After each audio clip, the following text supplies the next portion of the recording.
J'ai eu la chance de voir en avant-première l'épisode 1 de la dernière saison de Stranger Things. Et la vraie question c'est, est-ce qu'il est à la hauteur de ces 7 Lego? On va en parler tout de suite.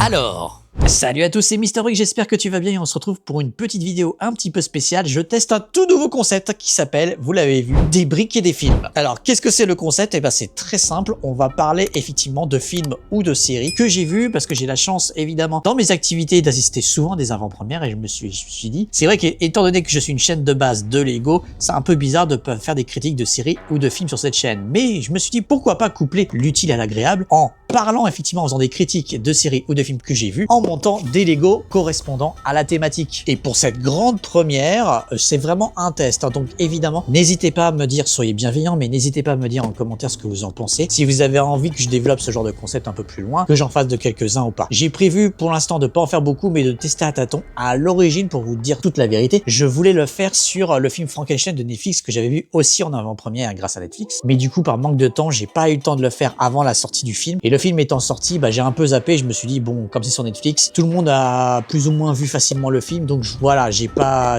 voulu le faire. En plus, je voulais le monter avec la maison de Frankenstein qui existe en Lego Creator. Mais dites-moi quand même si le film est déjà sorti maintenant depuis quelques temps, si vous voulez que je fasse une critique de ce film en montant ce set, si ça vous intéresse quand même, malgré que le film soit sorti il y a très longtemps, dites-le moi. En tout cas, c'est un test. Évidemment, je vais pas faire 20 milliards d'épisodes, hein, je vous rassure, pour ceux qui sont aficionés de ce que des Lego et que ça intéresse un peu moins le concept. C'est juste des tests en parallèle que je fais par rapport à mes vidéos habituelles. Mais en tout cas, on va parler de Stranger Things puisque j'ai eu la chance de voir le premier épisode de la saison 5 grâce à Netflix qui m'a invité à l'avant-première qui a eu lieu au Grand Rex. Je vous mets quelques images dans l'image, voilà. Une avant-première hyper immersive et incroyable. C'était pas juste on arrive, on pose nos culs sur des chaises et on voit l'épisode et on se casse. Non, vraiment, il y avait une vraie animation qui a duré, je crois, plus d'1h30 en tout avant de voir l'épisode de 50 minutes qui était animé par Camille Combal. En gros, c'était quoi le concept? C'était tout simplement, hormis les décors incroyables qu'il y avait dans le Grand Rex, c'était de revoir les grands moments de chaque saison, de la saison 1 à la saison 4, entrecoupé effectivement de scénettes interprétées par des comédiens qui reproduisaient des scènes, avec la personne qui s'élève dans le ciel, avec effectivement les monstres qui se cachent. Il y avait des séquences hyper rigolotes avec des distributions de glace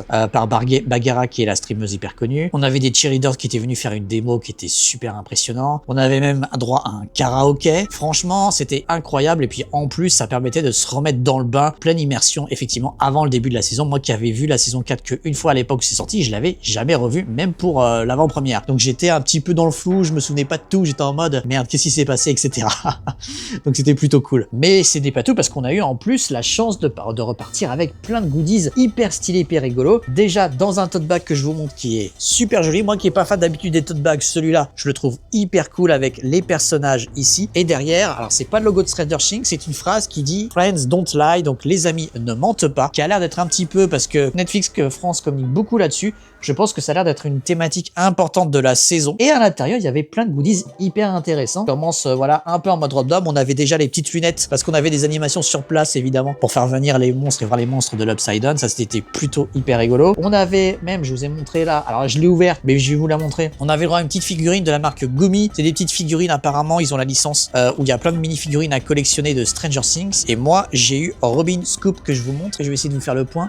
En mini-figurine, voilà, toujours très mignon, c'est très stylé. On a eu un formidable album Panini, voilà, parce que Panini va sortir un album de vignettes Stranger Things que je vous montre. Bon, on n'avait pas les vignettes avec pour les coller, c'est dommage, mais voilà, c'est plutôt rigolo, puis en plus c'est bien dans la thématique des années 80, hein, parce que pour rappel, la série se passe dans les années 80. On a eu droit à des petites cartes représentant, voilà, des keys visuels de la série. Alors, j'ai pas trop compris, mais je pense que ça devait être pour l'avant-première à ce moment-là. On a eu droit à des jumelles, voilà. Et le truc assez cool, on a une reproduction d'un du journal local de la ville, The Hawking Post, qui reprend effectivement des jeux derrière, mais surtout un super poster de la saison 5. Et bien sûr, le goodies le plus stylé de tous, c'était qu'on a eu tous droit à une super casquette hyper quali. Les casquettes étaient différentes selon les rangées. Moi, j'ai eu, hop, je vous montre la casquette du Hellfire Club voilà, qui est assez stylé d'ailleurs, que je vais garder d'ailleurs pour la vidéo. Donc je le redis, un grand merci à Netflix qui m'a invité à cette avant-première qui était juste incroyable. Et puis après, donc, on a vu le premier épisode de la série de 50 minutes. Et je vais donc sortir les petites briquettes de Stranger Things que j'ai acheté pour l'occasion, qu'on va monter ensemble. Alors c'est le seul set qui était encore disponible de la gamme Stranger Things, puisque pour les aficionados, vous savez, il y a eu la maison de la saison 1 qui était sortie il y a quelques temps, mais qui n'est plus disponible. Et vu le montant maintenant dans le marché gris où elle se trouve, je me suis dit, je vais peut-être pas lâcher, ça va un peu cher pour ce que c'est. Par contre, dites-moi en commentaire, vu que là, je vais juste parler du premier épisode, si vous voulez que je fasse peut-être à la fin de la saison, donc début janvier, une review de l'ensemble de la saison, peut-être que j'achèterai la fameuse maison qui va sortir le 1er janvier, qui a un peu leaké, mais qui n'a pas été annoncé vraiment officiellement, donc je mets pas de visuel exprès, mais vous l'avez tous vu, si vous êtes aficionados de Stranger Things, ça a pas mal le tour, et peut-être qu'on se fera une review complète de la série. Alors, ces briquettes, bah les briquettes, ça représente, on va dire, la famille, les 4 potes, voilà, de la saison 1, en mode enfant. 542 pièces,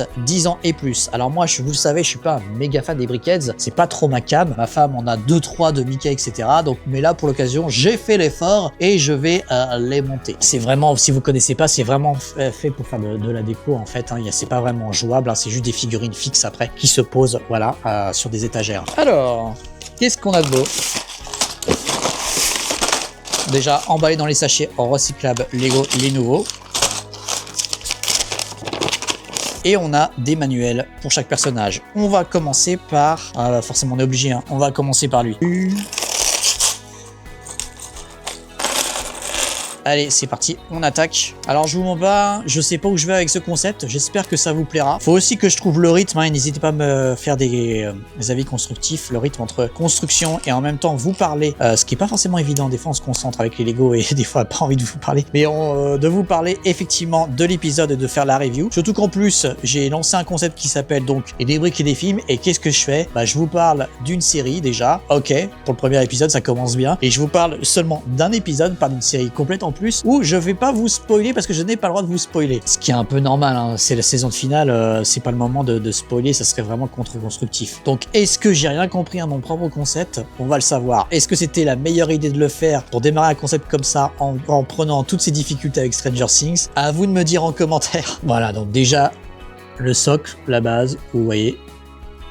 Bon alors, parlons un peu de la série quand même, et de ce que j'ai vu. Donc évidemment, je vais rester très en surface, mais je vais vous quand même donner un avis sur des premières impressions. Je ne raconterai rien de l'histoire, évidemment, et je ne spoilerai rien de ce qui se passe, mais je vais quand même vous donner un petit peu un ressenti. Parce que quand même, ça fait un petit moment que la saison 4 est sortie, évidemment, on peut avoir quelques craintes en disant, est-ce qu'ils vont réussir à tenir le même niveau de qualité? Est-ce que ça va être toujours aussi intéressant? Est-ce que ça va pas, il y aura pas l'effet de, ah, ça a l'air d'être la saison de trop, là, ça commence à être un peu redondant, comme des fois ça peut arriver quand une série dure trop longtemps, elle traîne trop longueur, il ne se termine jamais. Alors déjà d'un point de vue technique, bon déjà c'est toujours aussi impeccable, hein. La réalisation est très très propre. Il n'y a pas, on va dire, de plans incroyables du style c'est le réalisateur de l'année, c'est Coppola, mais ça reste des plans toujours aussi beaux, aussi léchés. Les décors, il y a beaucoup de décors pratiques, c'est-à-dire de vrais décors. On est vraiment immergé dans les années 80, ça y a pas de problème, on est toujours là-dessus. L'épisode dure 50 minutes et autant vous dire que les 50 minutes sont vraiment bien dépensées. Sous-entendu qu'il n'y a pas vraiment trop de longueur, donc c'est pas un truc trop long en mode 50 minutes, il se passe rien, c'est chiant, c'est boring. Comme on peut un peu avoir peur dans un premier épisode qui remet les bases à plat, et je vais y revenir sur une saison, on a toujours peur, c'est toujours souvent des grosses séries américaines là-dessus, en général les premiers épisodes c'est en mode ah attention une menace arrive, et puis après c'est en mode hyper plat, hyper rebonjour, voici les personnages, rebonjour, voici leur enjeu, voici leur relation. Alors il y a un peu de ça, mais c'est pas du tout comme ça. Ou à l'inverse, en mode il se passe trop de trucs et 50 minutes t'es là en mode ah trop frustrant, j'ai rien vu, qu'est-ce que c'est que ça? Non, pas du tout. De toute façon, la série est pensée en trois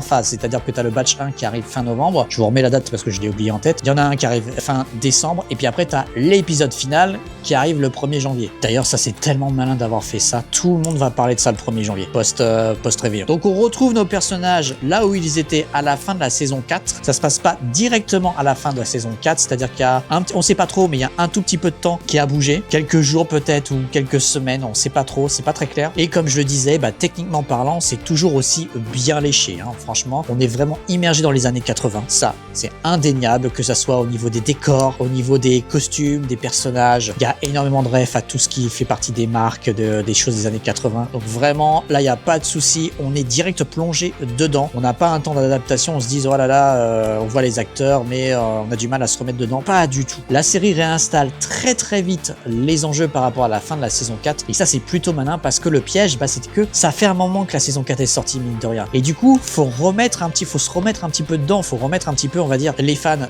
dans la série parce que on avait un gros cliffhanger en fin de saison 4. Et là, franchement, des fois, tu peux être un peu paumé en disant, putain, je me souviens plus, je suis plus dedans, etc. Et là, direct, d'une manière assez maligne d'ailleurs, que je peux pas dire, mais il te remet très très vite les enjeux en à peine quelques phrases. Et c'est d'un personnage et c'est assez malin de l'avoir fait de cette manière. Au lieu du traditionnel previously avec des images de la précédente saison ou autre. Bon, il y a un côté très satisfaisant à monter ça parce que les briquettes, c'était quand même des grosses pièces et pas des petites pièces. Et du coup, on emboîte de manière... Voilà, je suis en train de faire le corps là. Donc là, on voit le t-shirt, j'essaie de mettre le point. On voit le t-shirt qui est juste là, du personnage. Donc c'est plutôt assez satisfaisant. Au moins il y a ça avec les briquettes. La musique toujours aussi bien. Alors pour l'instant il n'y a pas de méga thème de ouf qui ressort. Il y a quelques refs à d'anciennes musiques, mais pour l'instant elle est toujours aussi prenante. Mais c'est vrai que dans la saison il y a toujours, on va dire, une musique phare qui est un peu récap la série. Mais là c'est vrai que là pour l'instant on n'a pas eu ça cet épisode, mais c'est pas grave. De toute façon ils vont pas balancer toute la sauce dès le premier épisode. On retrouve donc tous les personnages, donc plutôt cool. On voit même d'ailleurs quelques nouveaux personnages qui ont été annoncés, même si pour l'instant c'est juste des introductions. Donc on sait pas trop comment ça va se passer avec ces personnages-là, mais on nous les présente en tout cas. Ce que j'ai beaucoup apprécié, c'est que pour l'instant dans cet épisode, et c'est normal, pour un premier épisode, j'avais un peu peur de ça, parce que c'était un peu le cas des précédentes saisons, que ça soit un peu unbalance en termes de temps d'écran. J'entends par là que voilà, la série se focus peut-être sur tous les, parce qu'il commence à avoir beaucoup de personnages mine de rien, que la série se focus peut-être sur 2-3 personnages max et que tous les autres soient en fond, en mode vraiment gros figurant, et on sait pas trop pour l'instant ce qui se passe. Là, pas du tout. Ils ont fait un truc qui est très intéressant. Attendez.